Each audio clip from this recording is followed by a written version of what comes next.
ആകാശവാണി.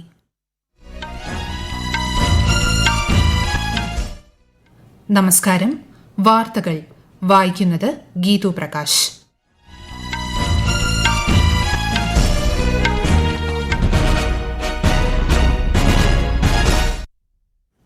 പ്രധാന വാർത്തകൾ. യുവജനങ്ങളെ രാജ്യത്തിന്റെ സാംസ്കാരിക പൈതൃകവുമായി ബന്ധിപ്പിക്കുന്നതിന് സർക്കാർ വിവിധ നടപടികൾ സ്വീകരിച്ചിട്ടുണ്ടെന്ന് രാഷ്ട്രപതി ദ്രൌപദി മുർമു. ദക്ഷിണാഫ്രിക്കയിൽ ഇന്ന് ആരംഭിക്കുന്ന G20 നേതാക്കളുടെ ഉച്ചകോടിയിൽ പ്രധാനമന്ത്രി നരേന്ദ്രമോദി പങ്കെടുക്കും. രാജ്യത്തെ തൊഴിലാളികൾക്ക് മികച്ച വേതനവും സാമൂഹിക സുരക്ഷയും ഉറപ്പാക്കാൻ പുതിയ ലേബർ കോഡുകൾക്ക് സാധിക്കുമെന്ന് കേന്ദ്ര ആഭ്യന്തരമന്ത്രി അമിത്ഷാ. ആഗോള സംഘർഷങ്ങൾ കൈകാര്യം ചെയ്യുന്നതിന് പുതിയ അന്താരാഷ്ട്ര സംവിധാനങ്ങൾ ആവശ്യമാണെന്ന് രാജ്യരക്ഷാമന്ത്രി രാജ്നാഥ് സിംഗ്. കേരളത്തിൽ തദ്ദേശ തെരഞ്ഞെടുപ്പിനായുള്ള നാമനിർദ്ദേശ പത്രിക സമർപ്പണം അവസാനിച്ചു. സൂക്ഷ്മ പരിശോധന ഇന്ന് ആരംഭിക്കും. ഇന്ത്യ ദക്ഷിണാഫ്രിക്ക ടെസ്റ്റ് ക്രിക്കറ്റ് പരമ്പരയിലെ രണ്ടാം മത്സരത്തിന് ഇന്ന് ഗുവാഹത്തിയിൽ തുടക്കം. വാർത്തകൾ വിശദമായി. ദക്ഷിണാഫ്രിക്കയിലെ ജോഹാനസ്ബർഗിൽ ഇന്ന് ആരംഭിക്കുന്ന G20 നേതാക്കളുടെ ഉച്ചകോടിയിൽ പ്രധാനമന്ത്രി നരേന്ദ്രമോദി പങ്കെടുക്കും. സുസ്ഥിര വികസനം, കാലാവസ്ഥാ പ്രവർത്തനങ്ങൾ, ഊർജ്ജ പരിവർത്തനം, ആഗോള ഭരണത്തിലെ പരിഷ്കാരങ്ങൾ ഉൾപ്പെടെയുള്ള മുൻഗണനാ വിഷയങ്ങൾ പ്രധാനമന്ത്രി അവതരിപ്പിക്കും. 3 ദിവസത്തെ സന്ദർശനത്തിന്റെ ഭാഗമായി ഇന്ത്യ, ബ്രസീൽ, ദക്ഷിണാഫ്രിക്ക നേതൃതല യോഗത്തിലും അദ്ദേഹം പങ്കെടുക്കും. 2014 അധികാരമേറ്റതിനു ശേഷം പ്രധാനമന്ത്രി മോദിയുടെ 12ാമത് G20 ഉച്ചകോടിയാണിത്. ഉച്ചകോടിയുടെ ഭാഗമായി പ്രധാനമന്ത്രി മോദി ദക്ഷിണാഫ്രിക്കൻ പ്രസിഡന്റ് സിറിൽ റാമഫോസയുമായും മറ്റ് നിരവധി ലോക നേതാക്കളുമായും കൂടിക്കാഴ്ച നടത്തും. 2023 ഇന്ത്യയുടെ G20 അധ്യക്ഷ കാലയളവിലാണ് ആഫ്രിക്കൻ യൂണിയൻ കൂട്ടായ്മയിൽ അംഗമാകുന്നത്. ആഫ്രിക്കയിൽ നടക്കുന്ന പ്രഥമ G20 ഉച്ചകോടിയാണിത്. ഐക്യദാർഢ്യം, സമത്വം, സുസ്ഥിരത എന്നതാണ് ഈ വർഷത്തെ ഉച്ചകോടിയുടെ പ്രമേയം. ദക്ഷിണാഫ്രിക്കയിലെ ജോഹാനസ്ബർഗിലെത്തിയ പ്രധാനമന്ത്രി നരേന്ദ്രമോദി ഓസ്ട്രേലിയൻ പ്രധാനമന്ത്രി ആന്റണി അൽബനീസുമായി ചർച്ച നടത്തി. ഇന്ത്യയും ഓസ്ട്രേലിയയും തമ്മിലുള്ള തന്ത്രപരമായ പങ്കാളിത്തം സംബന്ധിച്ച് ഇരു നേതാക്കളും ചർച്ച ചെയ്തു. വിദ്യാഭ്യാസം, സാംസ്കാരിക കൈമാറ്റം എന്നിവയുൾപ്പെടെയുള്ള വിഷയങ്ങളും കൂടിക്കാഴ്ചയിൽ ചർച്ചയായതായി ശ്രീ മോദി സമൂഹമാധ്യമത്തിൽ കുറിച്ചു. ഇന്ത്യൻ വംശജരായ ടെക് സംരംഭകരുമായും ദക്ഷിണാഫ്രിക്കയിലെ ഇന്ത്യൻ സമൂഹവുമായും പ്രധാനമന്ത്രി സംവദിച്ചു. ദക്ഷിണാഫ്രിക്കയിൽ നടന്ന ഭാരത് കോ ജാനിയെ ക്വിസിലെ വിജയികളുമായും മോദി കൂടിക്കാഴ്ച നടത്തി.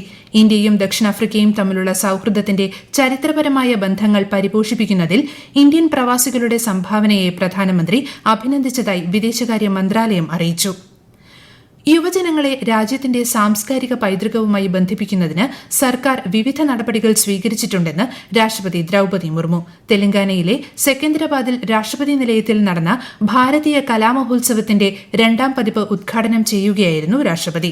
ഭാരതീയ കലാമഹോത്സവ് പോലെയുള്ള പരിപാടികൾ രാജ്യത്തിന്റെ വിവിധ ഭാഗങ്ങളിൽ നിന്നുള്ള പൌരന്മാർക്ക് പരസ്പരം മനസ്സിലാക്കാനും കാഴ്ചപ്പാടുകൾ കൈമാറാനും ഇന്ത്യയുടെ വൈവിധ്യമാർന്ന പാരമ്പര്യങ്ങളോടുള്ള ബഹുമാനം പ്രോത്സാഹിപ്പിക്കാനും വഴിയൊരുക്കുമെന്ന് രാഷ്ട്രപതി പറഞ്ഞു. हमारे देशवासी, विशेषकर हमारी युवा, भारत की सभ्यता संस्कृति के बारे में और अधिक जान समझ सकेंगे. इसके लिए भारत सरकार अनेक कदम उठा रही है. इस महोत्सव के प्रथम संस्करण में हम सब पूर्वोत्तर भारत की समृद्ध सांस्कृतिक विरासत से अवगत हुए थे. इस बार हमें पश्चिमी भारत की समृद्ध सांस्कृतिक विरासत को देखने और समझने का अवसर मिलेगा. രാജ്യത്ത് പുതിയ ലേബർ കോഡുകൾ പ്രാബല്യത്തിൽ വന്നതിൽ തൊഴിലാളികളെ അഭിനന്ദിച്ച് കേന്ദ്ര ആഭ്യന്തരമന്ത്രി അമിത്ഷാ. തൊഴിൽ നിയമങ്ങളുടെ ചരിത്രത്തിൽ ഏറ്റവും വലിയ പരിഷ്കാരമായി ഇവയെ കണക്കാക്കുമെന്നും രാജ്യത്തെ തൊഴിലാളികൾക്ക് മികച്ച വേതനവും സാമൂഹിക സുരക്ഷയും ഉറപ്പാക്കാൻ പുതിയ ലേബർ കോഡുകൾക്ക് സാധിക്കുമെന്നും അദ്ദേഹം സമൂഹമാധ്യമത്തിൽ കുറിച്ചു. പുതിയ ലേബർ കോഡുകൾ നിലവിൽ വന്നതിനെ അന്താരാഷ്ട്ര തൊഴിൽ സംഘടനയുടെ മേധാവി ഗിൽബർട്ട് ഹോങ്ബോ സ്വാഗതം ചെയ്തു. ആഗോള സംഘർഷങ്ങൾ മികച്ച രീതിയിൽ കൈകാര്യം ചെയ്യുന്നതിന് ആധുനിക ലോകത്തിന് പുതിയ അന്താരാഷ്ട്ര സംവിധാനങ്ങൾ ആവശ്യമാണെന്ന് രാജ്യരക്ഷാമന്ത്രി രാജ്നാഥ് സിംഗ്. ലക്നൌവിൽ നടന്ന ചീഫ് ജസ്റ്റിസുമാരുടെ അന്താരാഷ്ട്ര സമ്മേളനത്തിൽ സംസാരിക്കുകയായിരുന്നു അദ്ദേഹം. ഇസ്രായേൽ, ഹമാസ്, യുക്രൈൻ, റഷ്യ തുടങ്ങിയ സംഘർഷങ്ങളിലും സുഡാനിലെ മാനുഷിക പ്രതിസന്ധിയിലും UN കൂടുതൽ ശക്തമായി പ്രവർത്തിക്കാമായിരുന്നുവെന്ന് കേന്ദ്രമന്ത്രി ചൂണ്ടിക്കാട്ടി. ഇന്ത്യ എല്ലായ്പ്പോഴും അന്താരാഷ്ട്ര നിയമത്തെ ബഹുമാനിക്കുകയും ബഹുമുഖ സഹകരണത്തെ വിലമതിക്കുകയും ചെയ്തിട്ടുള്ള രാഷ്ട്രമാണെന്നും ശ്രീ രാജ്നാഥ് സിംഗ് പറഞ്ഞു. അതിർത്തി കടന്നുള്ള പണമിടപാടുകൾ പ്രോത്സാഹിപ്പിക്കുന്നതിനായി ഏകീകൃത പേയ്മെന്റ് ഇന്റർഫേസ് സംവിധാനത്തെ മറ്റ് അധികാരപരിധികളിലെ വേഗത്തിലുള്ള പേയ്മെന്റ് സംവിധാനങ്ങളുമായി ബന്ധിപ്പിക്കുമെന്ന് റിസർവ് ബാങ്ക് പ്രഖ്യാപിച്ചു. വിലക്കുറവും കാര്യക്ഷമവും സുതാര്യവുമായ പണമിടപാടുകളിൽ ശ്രദ്ധ കേന്ദ്രീകരിക്കുന്ന G20 പദ്ധതി രേഖയുമായി ഈ സംരംഭങ്ങൾ സംയോജിപ്പിച്ചിരിക്കുന്നതായും RBI വ്യക്തമാക്കി. RBIയും ദേശീയ പേയ്മെന്റ് കമ്മീഷനും രാജ്യത്തെ ഏകീകൃത പേയ്മെന്റ് ഇന്റർഫേസ് സംവിധാനത്തെ യൂറോപ്പിലെ ടാർഗറ്റഡ് ഇൻസ്റ്റന്റ് പേയ്മെന്റ് ഇന്റർഫേസുമായി ബന്ധിപ്പിക്കുന്നതിൽ യൂറോപ്യൻ സെൻട്രൽ ബാങ്കുമായി സഹകരിച്ച് പ്രവർത്തിക്കുമെന്നും RBI അറിയിച്ചു. ഈ വാർത്തകൾ ആകാശവാണിയിൽ നിന്ന്. ആകാശവാണി വാർത്തകളും വാർത്താധിഷ്ഠിത പരിപാടികളും All India Radio News Thiruvananthapuram YouTube ചാനലിലും All India Radio News Thiruvananthapuram Facebook പേജിലും AR News_ തിരുവനന്തപുരം ഇൻസ്റ്റഗ്രാം അക്കൌണ്ടിലും AR News_TVM X ഹാൻഡിലും ലഭ്യമാണ്. കേരളത്തിൽ തദ്ദേശ തെരഞ്ഞെടുപ്പിനായുള്ള നാമനിർദ്ദേശ പത്രികാ സമർപ്പണം അവസാനിച്ചു. സൂക്ഷ്മ പരിശോധന ഇന്ന് ആരംഭിക്കും. ഒടുവിൽ ലഭിച്ച കണക്കനുസരിച്ച് സംസ്ഥാനത്ത് 1,64,427 നാമനിർദ്ദേശ പത്രികകളാണ് ലഭിച്ചിട്ടുള്ളത്. മലപ്പുറത്താണ് ഏറ്റവും കൂടുതൽ പത്രിക ലഭിച്ചത്. കുറവ് വയനാട്ടിലാണ്. വനിതാ സ്ഥാനാർത്ഥികളാണ് മത്സരരംഗത്ത് മുന്നിൽ.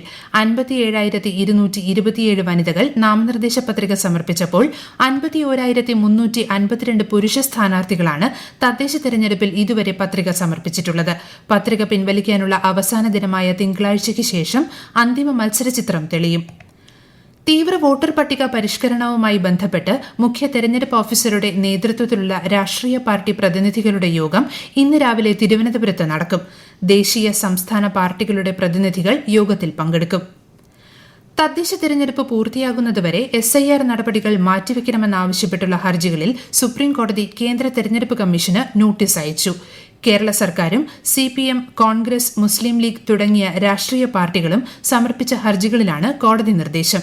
ഹർജികൾ ഈ മാസം 26-ന് സുപ്രീംകോടതി വീണ്ടും പരിഗണിക്കും. ശബരിമലയിൽ 24 മണിക്കൂറും സുരക്ഷാ വലയം തീർത്ത് ഭക്തർക്ക് കരുതലൊരുക്കുകയാണ് അഗ്നിശമന സേന.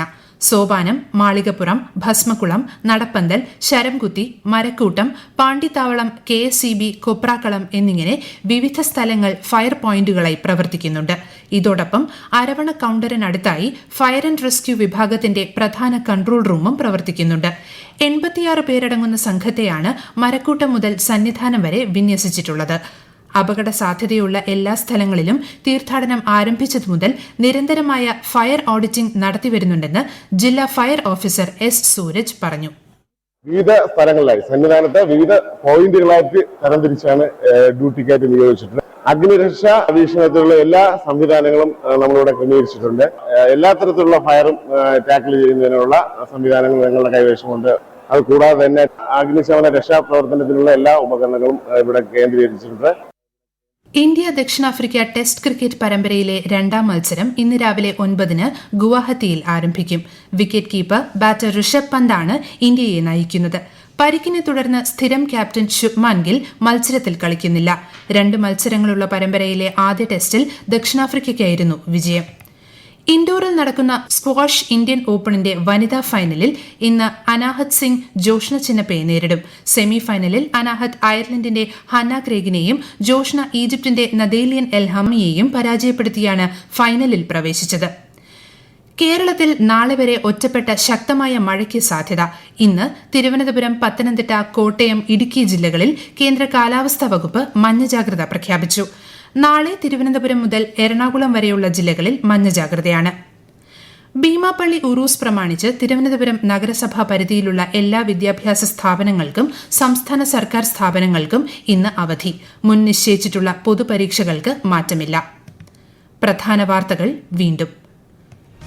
യുവജനങ്ങളെ രാജ്യത്തിന്റെ സാംസ്കാരിക പൈതൃകവുമായി ബന്ധിപ്പിക്കുന്നതിന് സർക്കാർ വിവിധ നടപടികൾ സ്വീകരിച്ചിട്ടുണ്ടെന്ന് രാഷ്ട്രപതി ദ്രൌപദി മുർമു. ദക്ഷിണാഫ്രിക്കയിൽ ഇന്ന് ആരംഭിക്കുന്ന G20 നേതാക്കളുടെ ഉച്ചകോടിയിൽ പ്രധാനമന്ത്രി നരേന്ദ്രമോദി പങ്കെടുക്കും. രാജ്യത്തെ തൊഴിലാളികൾക്ക് മികച്ച വേതനവും സാമൂഹിക സുരക്ഷയും ഉറപ്പാക്കാൻ പുതിയ ലേബർ കോഡുകൾക്ക് സാധിക്കുമെന്ന് കേന്ദ്ര ആഭ്യന്തരമന്ത്രി അമിത്ഷാ. ആഗോള സംഘർഷങ്ങൾ കൈകാര്യം ചെയ്യുന്നതിന് പുതിയ അന്താരാഷ്ട്ര സംവിധാനങ്ങൾ ആവശ്യമാണെന്ന് രാജ്യരക്ഷാമന്ത്രി രാജ്നാഥ് സിംഗ്. കേരളത്തിൽ തദ്ദേശ തെരഞ്ഞെടുപ്പിനായുള്ള നാമനിർദ്ദേശ പത്രിക സമർപ്പണം അവസാനിച്ചു. സൂക്ഷ്മ പരിശോധന ഇന്ന് ആരംഭിക്കും.